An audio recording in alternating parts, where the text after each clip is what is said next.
Okay, let's jump right into this explainer. Have you ever caught yourself explaining a simple decision over and over again? I mean, you make a totally normal choice and suddenly, bam, you feel this overwhelming pressure to justify it. It's almost like you're on trial in your own life, right? Like maybe you politely said no to a weekend invitation, but then immediately you felt this exhausting compulsion to give a 5-minute backstory as to why. You didn't just say you were busy, you gave them your entire weekend itinerary, a history of your recent sleep schedule, and a massive apology. So, why do we do this? Why does it feel like a simple no just isn't enough? Or, maybe you turn a basic, sorry I'm late, into this dramatic 3-minute traffic report involving every single red light and construction zone on your route. Maybe you find yourself constantly apologizing for things that definitely don't require an apology. Or how about writing 4-paragraph emails just so you can leave work 30 minutes early? You might even catch yourself mentally rehearsing counterarguments for conflicts that haven't even happened yet. It is so draining. Well, if any of this sounds familiar, I want you to know you're absolutely not alone. And here's the thing, this isn't some fundamental communication flaw. It's actually a brilliant, deeply ingrained survival mechanism. Overexplaining is often a sign that you're seeking permission to be understood, accepted, or believed. Your brain learns somewhere along the way that, hey, if I just explain myself well enough, maybe people won't reject me. So let's get into section 1, the urge to over-explain. Let's look at where this exhausting pressure comes from and spot the difference between helpful communication and anxious over-justification. There's a pretty stark contrast here between a healthy explanation, which just adds necessary context for clarity, and a trauma-driven over-explanation, which is all about anticipating criticism and trying to protect yourself.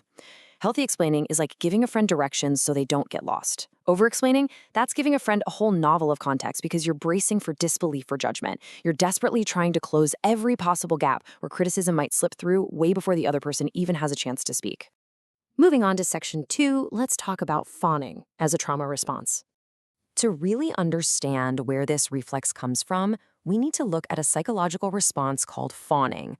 Now, you've probably heard of fight or flight, right? Well, fawning is the 4th trauma response, a term actually coined by therapist Pete Walker.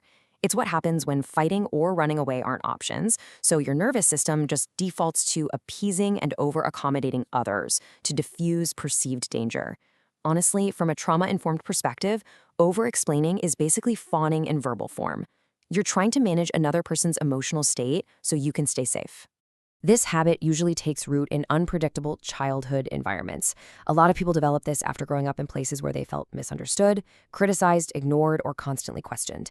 If you had to prove your intentions just to avoid consequences, or if a caregiver's mood shifted without warning, you learn to justify yourself constantly. Now, it's also worth noting that over-explaining can sometimes be linked to the intense fear of rejection, like rejection-sensitive dysphoria, or even executive function differences in ADHD and the slower processing that comes with chronic brain fog. It's quite a mix. All right, section 3, your nervous system at work.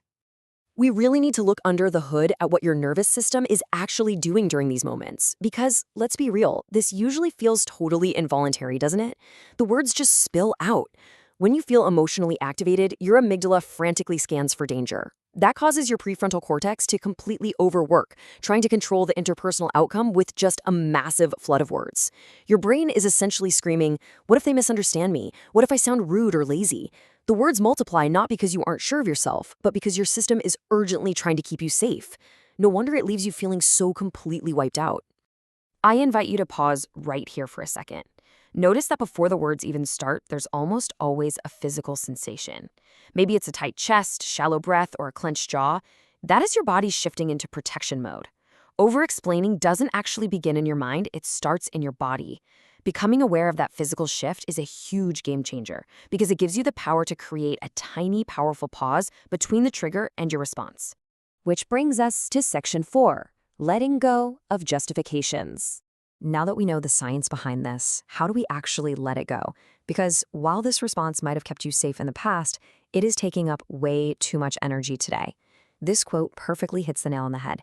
You simply do not need to justify, prove, or defend your everyday life choices. Getting stuck in justification mode means you're constantly on guard. It makes even simple decisions incredibly difficult because you feel like you need a rational defense for absolutely everything. And the truth is, you don't have to earn the right to make your own decisions. So the next time you feel that urge to explain, you have to stop and ask yourself a few honest questions. Am I sharing because I genuinely want to, or because I feel like I have to? Am I looking for understanding, or am I desperately seeking approval? Emotional intelligence teaches us that healthy communication requires honesty, self-awareness, and confidence. Definitely not endless justification. Let's head into our final section, Section 5. No is a complete sentence. We know why we do it, and we know we want to stop. But what do we actually say instead? Well, the pause method gives you a fantastic framework here. You literally pause before speaking. Ask yourself if they even requested an explanation. Use a deep breath to create some space. Speak the absolute shortest version of your answer. And then, here's the hardest part, you end it right there, even if it feels totally incomplete.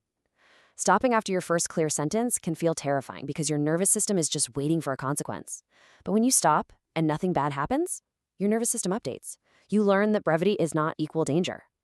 Can you trust that no really is a complete sentence? We also want to replace over-explaining with smart boundaries. These are specific and measurable limits focused purely on your own self-care, rather than endlessly trying to manage someone else's emotions. You just tell the person how their behavior impacts you, and you calmly state what action you'll take. Like, I'm going to go into the other room for an hour. Notice there's no long defense there, just a clear, measurable boundary. Because the people who truly respect you don't need a 5-minute explanation for every boundary you set. Remember, your value isn't determined by how convincing your reasons are. It's determined by the simple fact that your thoughts, feelings, and choices inherently matter. The more you trust yourself, the less you're going to feel the need to convince everyone else that your choices are valid. Sometimes, the most confident response is also the absolute shortest. So I want you to pay attention to your body this week. Notice when that chest tightening happens, and see if you can take just one breath before you speak. Give yourself the gift of that pause. As we wrap up this explainer, I want to leave you with a question to really think about. Do you catch yourself over-explaining? And honestly, when does it happen to you the most? Thanks for joining me, and remember, you're allowed to just exist exactly as you are. No explanation required.